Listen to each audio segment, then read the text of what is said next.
Good, great day.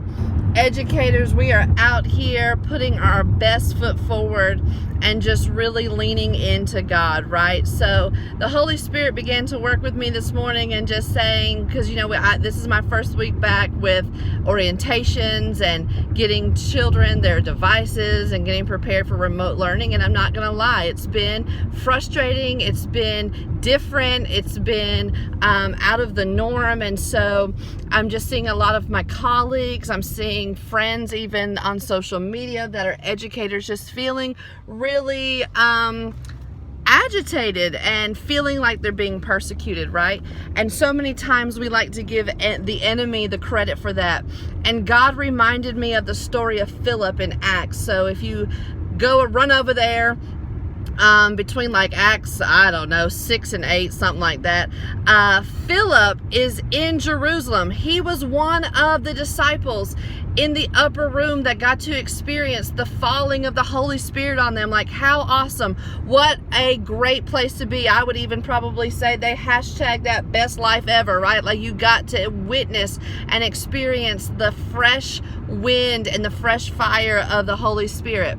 But God does not want to leave us in a place of the first blessing, right? He wants to take us higher and higher and higher in Him. And with Philip, God didn't send an angel. God didn't send even His own audible voice to speak to Philip and say, it's time to move, it's time to go. Instead, not the enemy, but God allowed, this is good to me, God allowed persecution. He allowed pain. He allowed problems. He allowed changes. He allowed frustrations to come into Philip's environment. And it's in that persecution that Philip moved to Samaria. Read chapter 8 of Acts.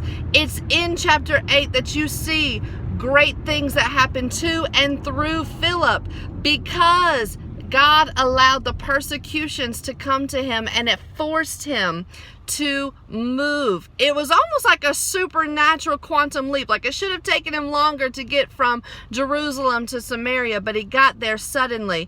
And I'm just calling on us, those of us that are feeling like we're being attacked, those of us are feeling like this must be the work of the enemy. I pray that we just shift our posture and take on a posture of Philip. I am taking on a posture of Philip. That's my power play today. Thank you, alliteration. I'm taking on a Philip power play, and I'm going to allow the persecution to move me to higher heights for Jesus Christ. It's when he goes to Samaria that he's able to do even greater work for Jesus. Look, what I'm not saying is that you need to go and turn in a departure form and try to evacuate and go to a new school or just quit education in general. Obviously not. God has called us to this place. But what I believe God is trying to remind us is this.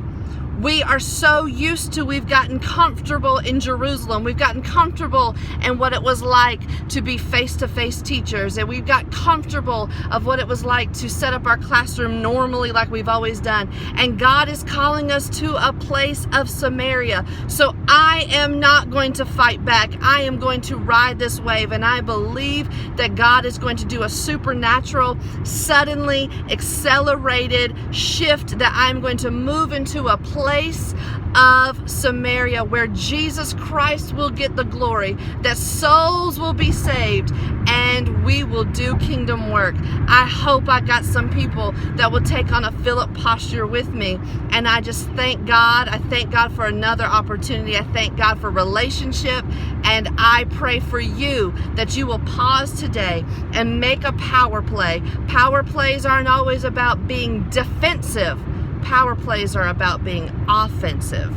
So let the coach, our Father, guide you from moment to moment. I hope you have a blessed day. And remember, not all persecution is to destroy you.